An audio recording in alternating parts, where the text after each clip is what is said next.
fayyumaami akkam naguma fayyada muuziqaan nigaa barri bara milkii bara badhaadhina bara tokkummaa bara gartee milkii isinii haa ta'u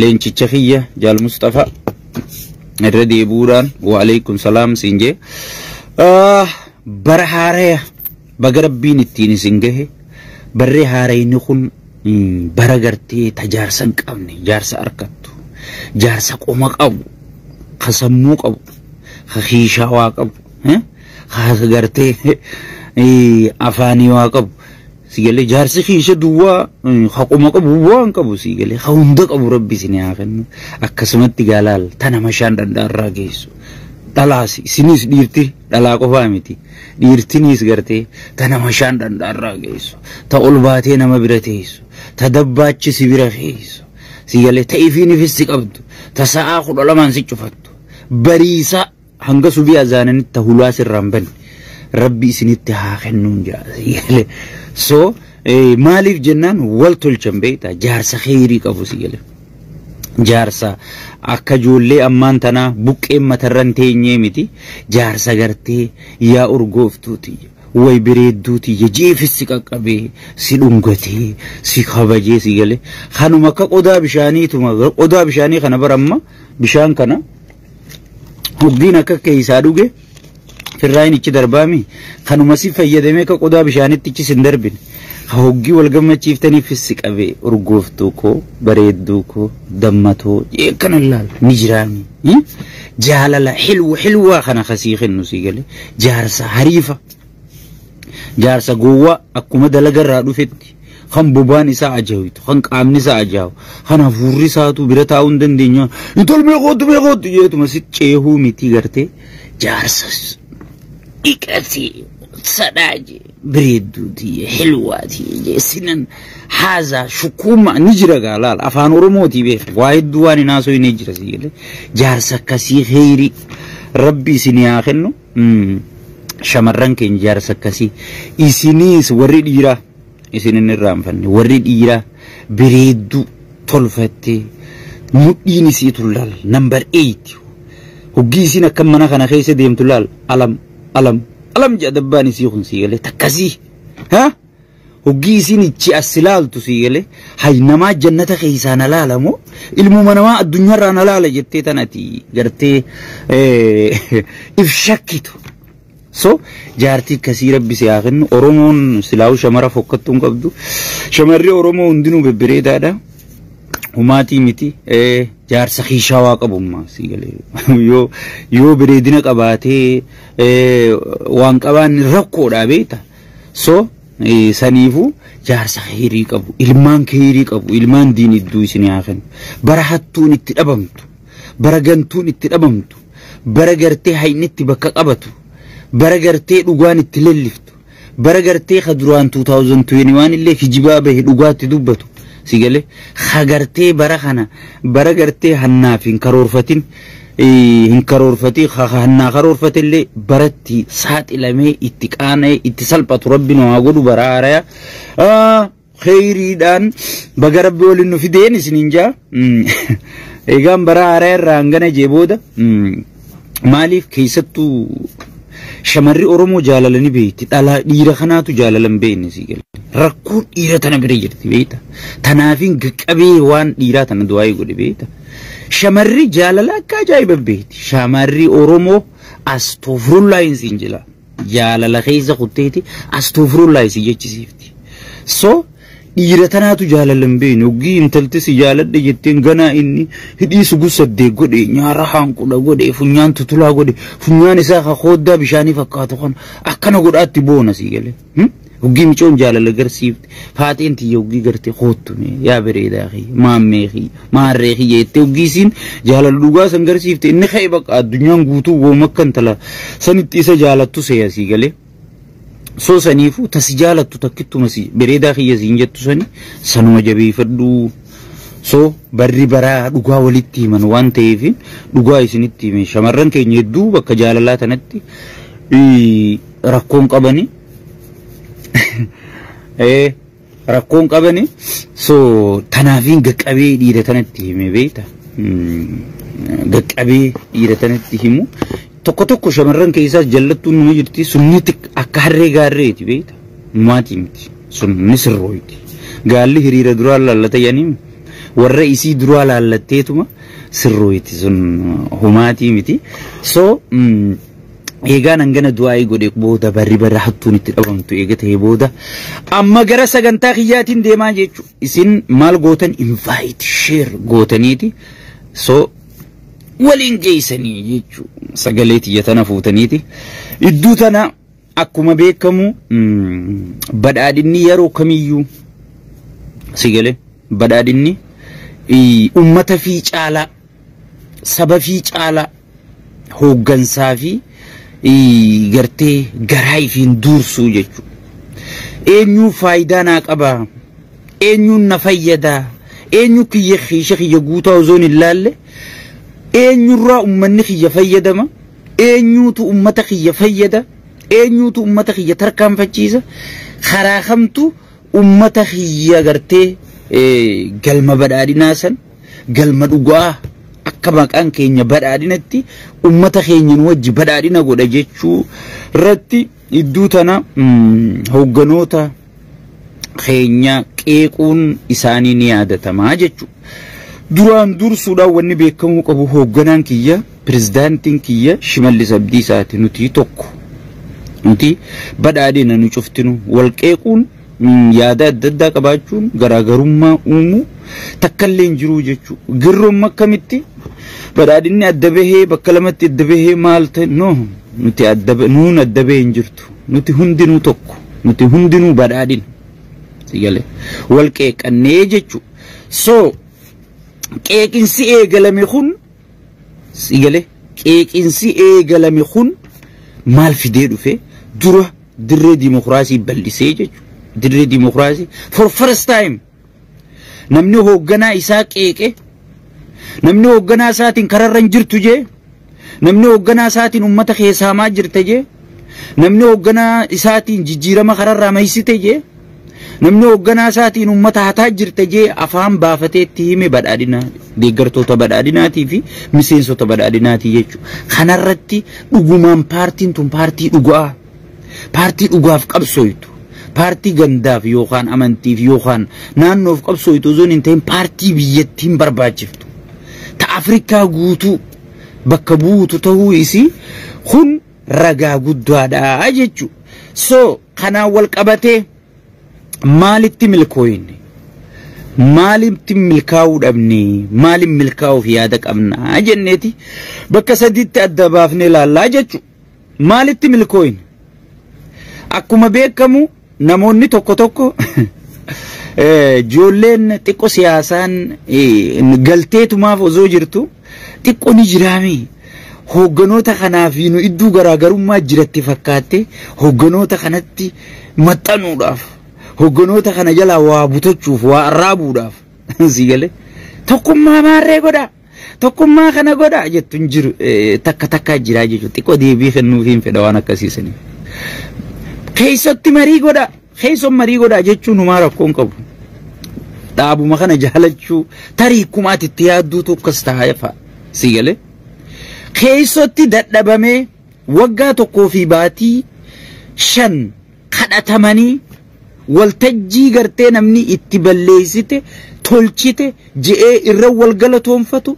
irra wal qeequ banamuu diddeeti ummataan qabsoon tee kutte qabsoon tee naggaadee harka galte gurguramte khayif dhaqqabi jennee himuun taatee jechuudha yoo singalin aynoo namarra guddaa niu raawun beeku niu galleefi wanni irra laaltu hin jiru jechuudha warri ma khayso juukhun niu galleefi hangam takka khayso yaalamaa turte hangam takka khayso waywaatamaa turte hangam takka khayso dhaawwan akkanaa dhaaba wanni kana badhaadhinaafillee dawaan qabdu badhaadhinallee hallayya geessiti isinillee hallayya isin geessiti dhaaba ja'amtee hangam takka kadhatamte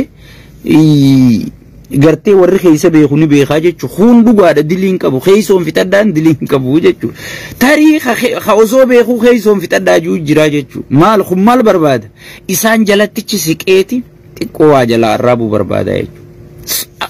Isaan jala siitu san birallee kabajaan qabdu. So hangas beekuun dirqamaa jechuudha. So kun kanaan osoo jiru maalin milkooyne waltajjii duraan banamuu didde nuu tana tolchitan tana kararra keessan tana kararra adabsitan jennee waltajjii irratti walqeeynu bana je'ameeti jalarra hanga gubbaa kadhatamuu turanii didanii jechuudha. Waltajjii san bansiifne jechuudha. Kun injifannoodha. Yaa warra dhugaa sheer goote, yaa warra dhugaa laayikii goote, yaa warra fuulan barbaadin, yaa warra aangawootarraa maallaqan barbaadin, ta dhugaa wajji dhaabbatti baga gammadde, ha dhugaa wajji dhaabbate baga gammadde. Kun sheerii kee laayikii kee invaayitii keetiin dhufe dubbachuu keenya qofaanii miti jechuudha. Tokkummaa keenya harkisiisu sigale. Ummata keenyarra eektaarri dachii nuun jiru. Ummata keenyarra kondoomineemiin nuun jirtu. Ummata keenyarra aangoon nuun jirtu. Jee hoggi namni gaxutaalee dubbatu warri jalaa sheer gootee sagalee ummata keetii taatee beekadhu. Baga gammaddee jechuudha. Waltajjii san bansiifte. Aanarraa, godinarraa, naannoorraa hanga federaalatti irra walgahiin mari'atamu jira jechuudha. Oromiyaa keessa maaltu deemu jira? Namni maadhuma? Hooggansaan rakkoo qaba. Geggeessaan rakkoo qaba. Humna poolisaa keessa rakkoon jirti. Humna tikaa keessa rakkoon jirti. Qorannaan banamte jechuudha. Kana kan nuti barbaannu. Nuti abalu waayichirraa taa'u dabliichirraa ka'uudhaa miti jechuudha. Kaayyoon keenya guddoon. Ummanni qabsoon kararraa mayxe kararratti haa deebitu. Waltajjiin siyaasaa hulaan nu cufamte haa banamtu. Ummanni gartee waltajjiitti wal qeequ, hoogganaa waltajjiitti wal qeequ, waltajjiitti wal galatoonfatu haa harkatu. Milkooynee jirraa jechuudha. Milkooynee jirraa jechuudha. Baga gammaddan baga gammannee jechuudha. Dura tanarratti warra dhugaa wajji dhaabbate galatoonfachuun barbaada. Namoota hedduutu adda bahe. Dhugumaan eenyu sabaa qabsaa'u jira. Dhugumaan eenyutu gartee yooniin hoogganoota jarri qeeqoo kana jalatti je'e aangoo wahiinaaf dabalamti. Maallaqni wahiinaan dhawama je'eeti eenyutu garteechi maxxanuu barbaada adda baafanni nuti tokko. An pirezidaantiin kiyya Shimallis Abdiisaati. Geggeessaan kiyya Shimallis Abdiisaati. Naafi Shimallis jechuun hoogganaa kiyya anu hoogganamaan garaagarummaan takka hin jirtu jechuudha. Ha garaagarummaa as keessa uumee barbaadee distii arraabuu barbaadu hattuun ni qaanoyti yeroo hundaa'u. Yeroo hunda namni kabajaa qabu nama dhugaati. Dhugaan si hima. Yeroo hunda namni kabajaa qabu nama dhugaati jechuudha. Nama dhugaa wajji dhaabbatu. Baga gammaddan baga waliin gammanne jechuudha. Xiqqaa guddaan keessan hundinuu warroottan dhugaa firiirtan warroottan gartee namni maal naan ja'a itti dhiiftanii an ummata kiyyaan maaliin ja'a filattanii dhugaa lafa gartan abadan an dhugaa wajjin dhaabbattanii dhugaa wajji hiriirtan baga gammaddan baga gammanne waltajjiin banamte jechuudha. Waltajjiin akkam? Waltajjii banamte tana keessa shirri jira gadi buunee laallaa jechuudha. Waltajjii banamte tana keessa horee dhaabbattee jira jechuudha. Horee federaalarraa akkuma jedhame san federaalarraa oromiyaarraa waliin dhaabbattee jira jechuudha. Horeen sun tokko keessan maqaa beeyna. Maqaa keessaniif hin nyaatina. Waalaikum salaam warri maduftan. Waalaikum salaam warahmatullahi wabarakatuh. Maqaa keessaniif hin nyaatina. Seenaa teessaniif hin xureessina. Dafaa ummataa gabbaasa. Horee dhaabbatte tana keessa shira deemu jira. Waan wayyaanee wajji du'e waan wayyaanee irraa barattan Oromiyaa irratti practice godhu dhiisa adeero. Barri laal bara ati hancufa yoo ati Oromiyaa keessatti tufte addunyaan guutuun si dhageessu jechuudha. Waan deemamaa jiru quba qabna dhiisi. Dhugaadhaan haa dhumattu jennee waliigallee dhugaadhaan haa dhumattu. Yoo warri dubbate badii qabaates yoo warri isin badii qabaatanis namni badii qabu qoratamee qorannaan haas ba'u hin shakarin hin waywaatin hincinqamin shira hojjechuu qophooyte kana dhiisi miidiyaa qopheessu jirtan dhiisi karrayyuu keeysan maal dalagu jirtan quba qabnaa bar karrayyuu keeysatti wanni isin dalagaa jirtan kadhume shaneedha jechisiiftanii miidiyaa qopheessaan jirtanii dhiisa waan akkana kadhume shaneedha jettanii intervii namoota garaaf bitaman kan irreefu jeesan sigale warramma aangawoota warra aangorra jiru kana waan nuti qeyneef waan nuti wallolle seeyanii waan nuti wal jibbine seeyanii waan diinummaan nu idduu jirtu seeyanii isaan kana dhiyaanneeti isaan kana jala waa arraamna jee warra jala oriyu fakkaattota kanaa karrayyuu keeysaa filanii maal godhaa jiran miidiyaa gad erganii OBN gad erganii maal godhaa jiran kadhume shane ja'a shira kana dhiisa shirri baratamee dhiisa dhugaadhaan dubbiin haa dhumattu hayni namaa dhugaan haa qoratamu hanniti haa qoratamtu dhugaan haa baatu jenne irra walii galleemi dhiisa garuu horeetana eegu jira malee namni wal dhiisuu taa'u hin jiru jechuudha laal durirraa qabee dubbiin qoratamtee gabbaati obsa okay jenneetu marra kunnaa jechuudha okay amma gaafa baankii jeneraal Kamaal Gabbahee mootummaa naannoo Oromiyaatu saamsisee jiru aboo dubbiin tun haa qoratamtu jennaan qoranneeti waan jeneraal Kamaal juusan gabbaafna jenna okay hanga ammaa qoratamu jirti namni arkee hin jiru wayyaaneetu daadee qabaamee nurraa dhiisaa diine hedduu qabna itti dhiisaa jedhanii dhiisan waraana ABO'tu summi hagale summii nyaachisan jedhaniiti mootummaa naannoo Oromiyaa irratti ololli baname aboo dubbiin tun qoratamtee haa gabbaatu okay qoratamtee hanga amma gad hin baane Jaawar Mahammadiin namarsan je'ee ke'ee gartee halkanirraa iyyee nama 90 fi waa galmaawe kadhumi galmaawe beekan baadiyyaa keessa wal fixe baalee roobee keessa wal fixe harargee keessa wal fixe arsii keessa shawaa keessa wallo keessa wallagga keessa wal fixe rabbummaan tokkichi irzaa'ilummaan halakka irzaa'ilummaan lubbuu guuree halakka garuu Finfinnee qofa keessa dhume halakkaawame nama 97 mookan dubbiin tun qoratamtee yoo dhugumaan gurbaa kana marsuun dhugaa taate heerat dhiyaatee warri isa marse yoo dhugaan inni marfamni inni heeratti haa dhiyaatu ni qorannaa cal ichumaan taabbootii gadaa ta dhufte tanaas karaa bartan san never hin tahuu jechuudha dhuguma walitti amma shira eegaltanii jirtanii jechuudha nuti wanni callifneef wanni gartee irra walii gallee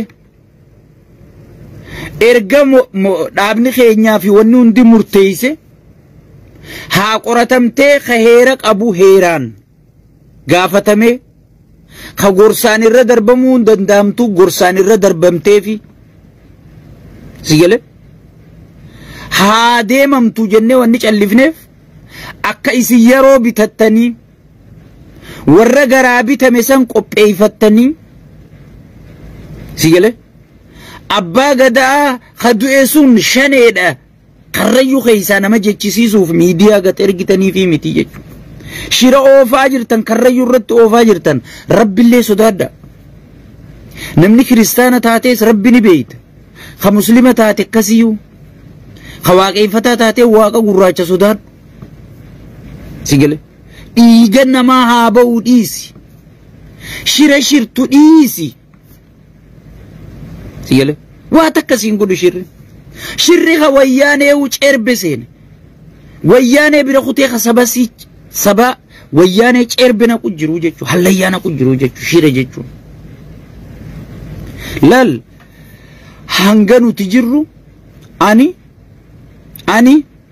mataa kiyya fi fakkaattonni kiyyallee ana qofoo zoon hin ta'in isi warri viidiyoo tiyya sheer godhullee isi warri yaada keenya nurraa qooddatullee ana qofoo zoon hin ta'in warra haqaati haqaa wajji beeloyneeti ana haqaa wajji anaa fi fakkaattonni kiyyalleen haqaa wajji dhaabbannee beela'uu nu wayya malee cubbuu wajji dhaabbannee garaa nu guutamuun hin filannuu jechuudha haqaa wajji dhaabbannee haa beeloynu haqaa wajji dhaabbannee haa jibbamnu haqaa wajji dhaabbannee haa hamatamnu abadan kijibaa wajji dhaabbannee aangoon barbaannu kijibaa wajji dhaabbannee garaa guuttachuun barbaannu maaliif waan takkaan mataa kiyya kana keessa na jira nuti garaan keenya beelata hullee sammuun teenya bilisa hoogganoonni musinarraa hannarraa guddachuu dadhaban kun garaan quufaniiti sammuun isaanii gabran malee sammuun quufuu dadhabdee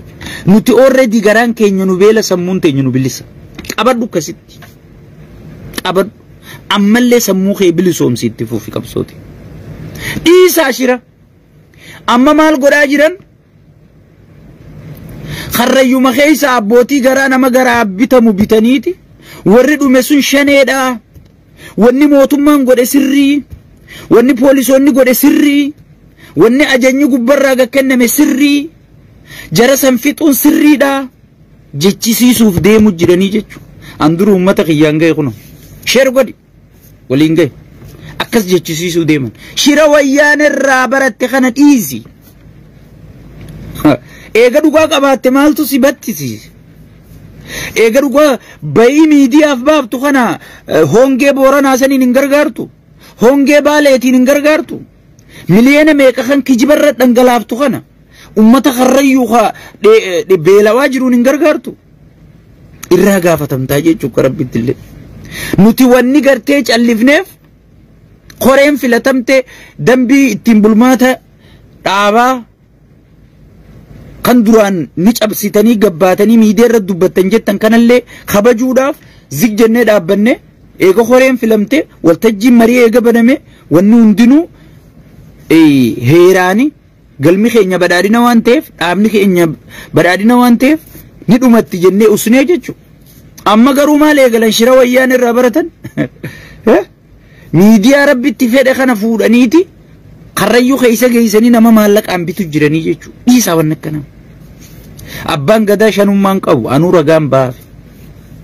Abbaan gadaa guyyaa ajjeefamuu deemu san torbaan lama dursee Abiy Ahmad Alirraa muummicha ministeera irraa badhaasa fudhatee badhaadhina olaanaadha.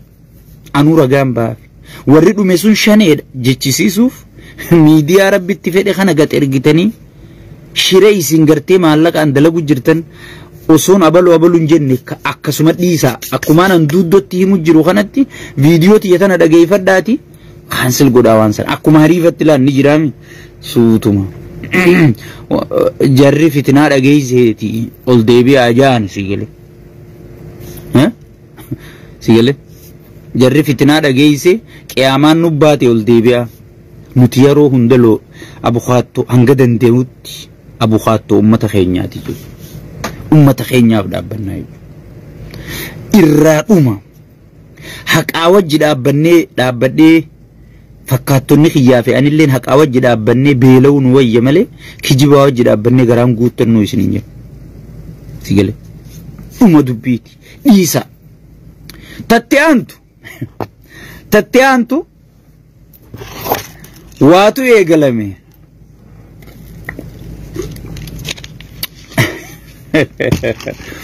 ajanduma kanaawu hafide ajandaa harargeetii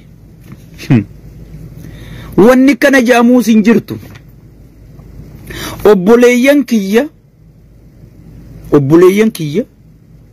hiriyoottan kiyya warri ollaa kiyya buraayyuu keenya laga xaafoon teenya laga daadiin keenya takka laga xaafoo kanaawu anuu dhaqeen beeku laga daadii takka dhaqeen beeku sulultaa takka dhaqeen beeku sigale takka dhaqeen beeku finfinnee takka dhaqeen beeku jechuudha garuu gammoojjii teenya sanitti gammoojjii teenya tadakaa gaara mul'ataatiin gad nama sulultaa jecha lubbuun baatee jira nama finfinnee magaalaa guddoo oromiyaati jechuuf lubbuun baatee jira sun maal argisiisa sun dhimma shawaati jennee dhiifne warra shawaatutti gaafatamaa jennee dhiifne haati Harargee oggii saamamtu haati Harargee oggii jimaa matarra kaayyattee gurgurtee waan firiin ilmaanii galtu dhabdu kaan gurra jiru nu himaalii fi Harargee wajjinu duultanii warri isiniin jiru diina Oromooti tanan fudhannu yoo Shawaan tuqame Harargee keessaa dhukkubsachuu qaba yoo Wallagga tuqame Walloo keessaa dhukkubsachuu qaba end the story hattoonni maali jijjiiru jiran keessattuu Dr. Angaasan kabajamoo miseensi paarlamaa fa gabbahee wanni inni waan kana dubbateef Harargeedha dubbiin dubbii Harargeetii Harargummaa oofuu barbaadanii jechuudha. Harargeen barkan sulultaa gatii kafalteef kan laga xaafoo laga daadhiif gatii kafalteef Oromummaa fi bar nuti tokko ta'uudha argisiisaa bar garuu ijoolleen Shawaa kadhanii fudhatti hattootarra Shawaan tiyya na caalaa dammaytuudha na caalaa beeytuudha hattuu wajjin hiriirtu haadha jimaa miskiintitti irratti hattuu wajjin duultu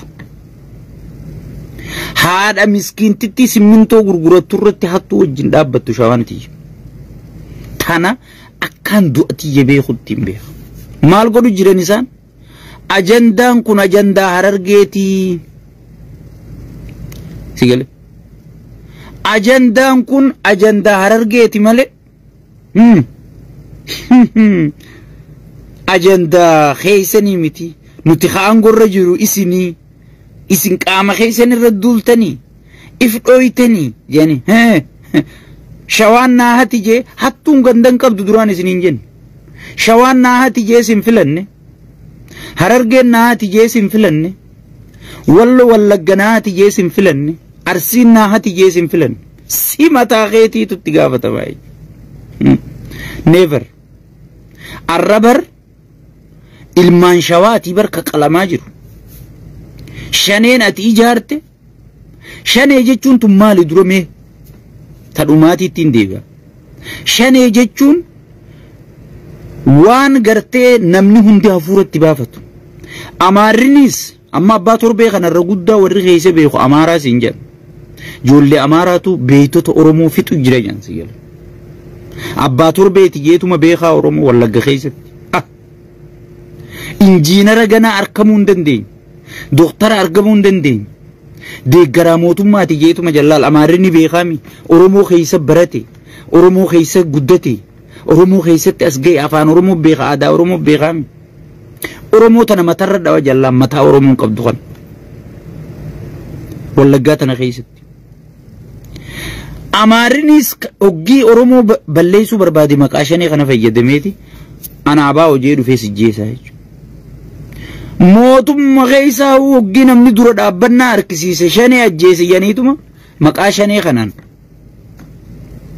kuchiisanii jechuudha even warri gumuusilleen dhufeeti nama keenya fixee buqqisee shanee godhee siin jedha shaneen bakka maqaa Oromoon ittiin dhumtu ta'ee jechuudha malee dhaabaa miti kun dhaabaa miti silaa osoo hooggantoonni aangorra jiran kun kan Shawaa bichaa bakka bu'an taate Shawaan nagaa harkata tokkee keessatti namni meeqa jalbantiin kan obboleeyyan isaa obboleettii isarraa nama 10 ajjeesan ilma Ambootii bar ilma Shawaatii bar haarra boo'u jiru kun warri dheengadda namni Amaara fuutan namni Amaara heerumtan hundinuu tokko tokko duutanii asii godaanaa jedhanii ularra maxxansaaf turan sun ilmaan Shawaatii bar Shawaan hattuu bakka buufateere si fakkaate hattee Shawaa jala baata hin jiru hattee Harargee jala baata hin jiru hatteetii Arsii jala baata hin jiru hatteetii Wallagga jala baata hin jiru siitu bar Finfinnee Adaamaa ilmaan barsiifataa jira malee Wallagga keessatti bar haati Wallagga bar dugugamaa jirti. Dugugamaa jirti. Si haatee itti gaafatamaa jirti. Si haateetu itti gaafatamaa jirti. Arra ajandaa nuti dheengadda gabbaane san gaa dubbii tan hunda wanniin si haaseef ajandaa nuti gabbaane san kana Harargee iyya. Harargeen bakka akkanumatti iyyiti. Isin maa waliin nutti haatan. Nuti isinirraa hibar. Nuti maarreedhaa bar janiif haasawan siin jan. Bar haati Harargee boochu sun ilma Shawaa jiru kanaaf haadhaa bar. Abbaan Harargee boo'u sun abbaa Shawaa jiru kanaaf abbaa bar. Dhiini keenya tokko bar. Nuti takkaa bar. Sii galee. Tokkummaadhaani Finfinneen teenya. Buraayyuun teenya. Laga Xaafoo laga daadhiin keenya. An afaaniiniin beeka malee laga Xaafoo dhaqeen beeku. Buraayyuu dhaqeen beeku. Sulultaa sanuu dhaqeen beeku maa. Obboleeyyan qaamni kiyya ka sulultaa jecha du'ee awwaalamee jira. Obboleeyyan kiyya ka sulultaa laga Xaafoo laga daadhiin keenya jee hiriira bahee miilirraa murame harkirraa murame kanaafatee jira.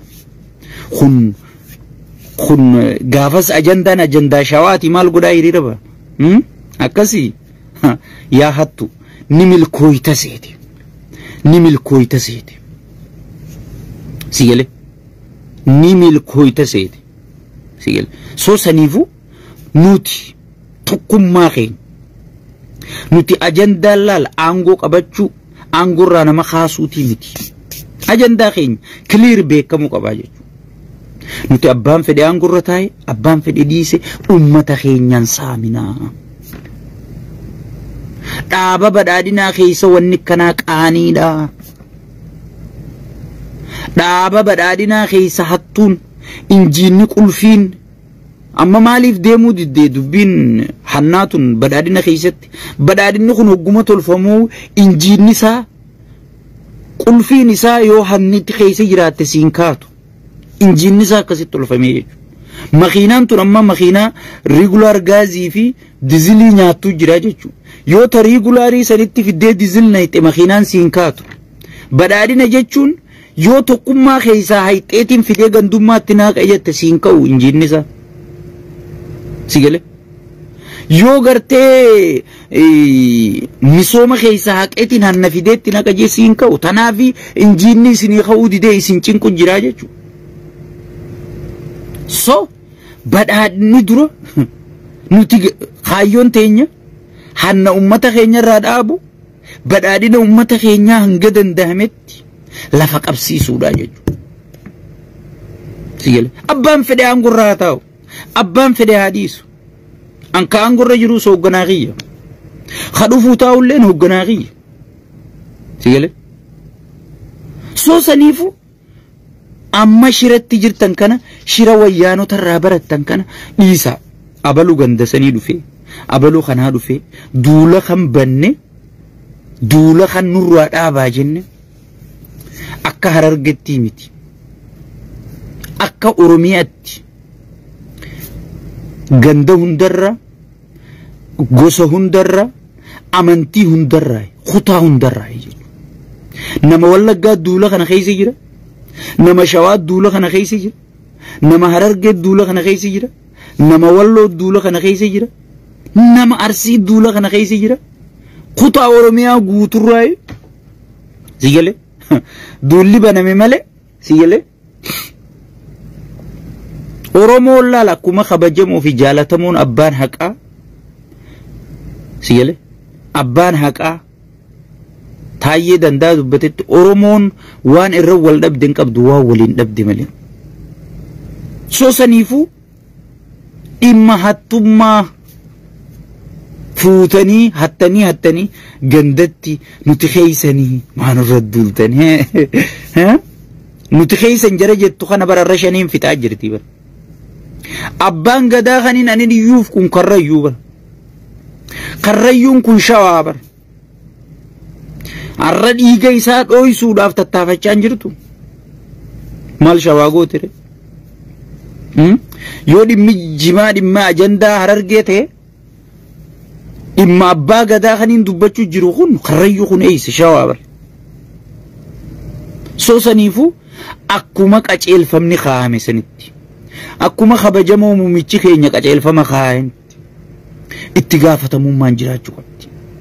Hoogganaan tokko yoo bulchiinsarra nama kana ajjeesu taate bulchiinsa itti nama ajjeese kanarraa kaafame yoo bakka biroo geeffame wanni inni irraa baratu hin jiru jechuudha. Itti gaafatamummaa yoo jiraatte garuu namni ummataaf kabajaa kennu qaba.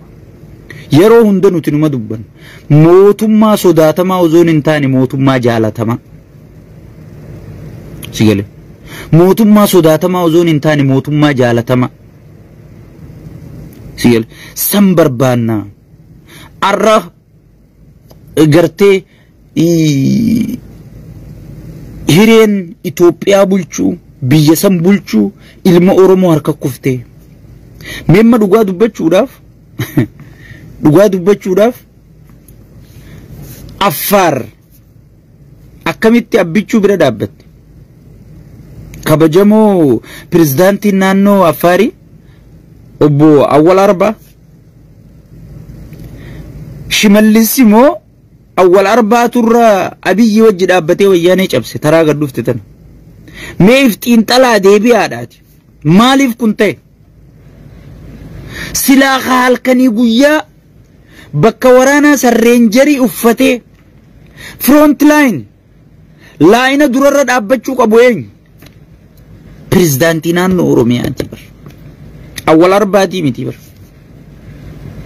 sarreenjarii uffatee shawaroobi oggi wayyaaneen dhuftu shawaroobitti hidhateetti dhaquu qabu bar Awwal Arbaatii miti bar pirezidaantii naannoo Affaarii miti bar dhugaa walitti himnaa bar waan dalagamaa turees waan lafa keessatti kuggodhamaa turamees quba qabama waan itti turamees waan kun hundi ta'eefis quba qabama garuu wanni beekamuu qabu Oromoon fi Hayni injifate eega Haynii fi Oromoon injifate waan hattan suutuma akka hariifa laal namni tokko biyya tanatti waa lama yoo himatamte ummanni biyya tanaa waan ummata hedduu barate taateef waa lama yoo himatame ifumaaf aangoo gadhiisa lameen sexual malamaltummaa corruption sexual and corruption sigale dhimma gartee sexuality fi wahi gudeedee fi wahi malamaltummaa godhee yoo himatame dafee aangoo resign godha biyya tanatti ija jabeenya hattu ammallee ummata dura tatta bismillahirrahmanirrahim garuu isinirraa naftu isinit dhufti taniin isininju ummata keenya adda hiruudhaaf aktivistii too keenya adda hiruudhaaf sigale hiyyaalina nuti hogganoonni keenya isin qaceellaan isinumaa jechuudha nu qaceelaa jechaa jirra malee nurraa badaawii jechaa jirra nu tolaa karaa sirra nu deebi'a kadur nuutaa Jaawar Mahammadi bar yaaboo Jaawar dur ta'e yaa mucaa Jaawar qashxii buskuteessan kadursan ka Oromoo malee aangoorran kaan ka Oromoo malee maallaqarran kaan ka Oromoo malee waa huma aangoo jaan tana gurraan hin dhageenye jawwee xiyya sannaa ta'e kanuma kadhachuu turre bar ati barsanuma si kadhachuu jirra sabboonummaa dur qabdu gootummaa dur qabdu maallayni sirraa haqee jira dhiisif irraa maallaqa kan kararra deebii diddee shira biroo shirta taanaan karaan badii eeysa jennaan irra jirtaa beenu jenamichi soo saniifuu ummata keenya gandaan amantiin waan amma eegaltan tana ittiin milkooytan kaniin an amma falmuufi jiru shawaan zabanyaa ta'uun qabu dachiisa irratti haqa isaa harkachuu qaba dhugaa isaa harkachuu qaba simmintoo isaa keessatti haadireef kaabineen dhuftee abbaa qabeenyaa irratti taatee shanee irra ijaartee nagaya isa dhoorkattee inni gartee wahuma liqimsuu fi nagawuma qofa yaadu kanaggadu khabiro kattiin baratu khabiro kadaldalu khabiro ijoolleen teessan xayyaara yaate akka gaafa wayyaanee sanitti Dubaayitti hiraa faxaraa fi laaqana nyaattee deebu san hin dandayamtu. Wayyaanee nu tiraay gootee ama 28 harkaa kufee ka kufisees ummatuma ammaysin kadhachuu jiru. Bar wayyaanees maaster pilaanii dhiisi. Lakkii maaster pilaanii tana dhiisi numa jee yaadadda. Maaster pilaanii kana dhiisi. Yaaboo maaster pilaanii kana nurraa dhaabi. Sigale hidhamtoota baasi nama cafaquu dhiisi nama jeesuu dhiisi taay dhuma jee abo Oromoon tun nama kadhatti bar. Stop master plan. Stop killing Oromo. Hanganuma qofa jechaanii turanii. Diddeetumatti master plans likkinnaas gabbaalaniin dhufte. Eenyuun likkii gale isinis isinuma kadhachuu dhiisaa. Dhiisaa karaan irra deemtan kun dogoggo laal hoggii waan takka dalaydu atin gartu nama simaddii taa'us harka namni kun dhaaphu siin jennaan dhaaphu iflaale yoo nama dhugaa taate. Dhiisaa eega namni isiniin jedhaapha namni aangorraa nuuqaa jechaan jiru karaa dur nagaa irra deebi'a badhaadhina dhugoomsa waltajjii fulaa bana shira wayyaan irraa barattan dhiisaa jechaa jira namni gabaabdutti.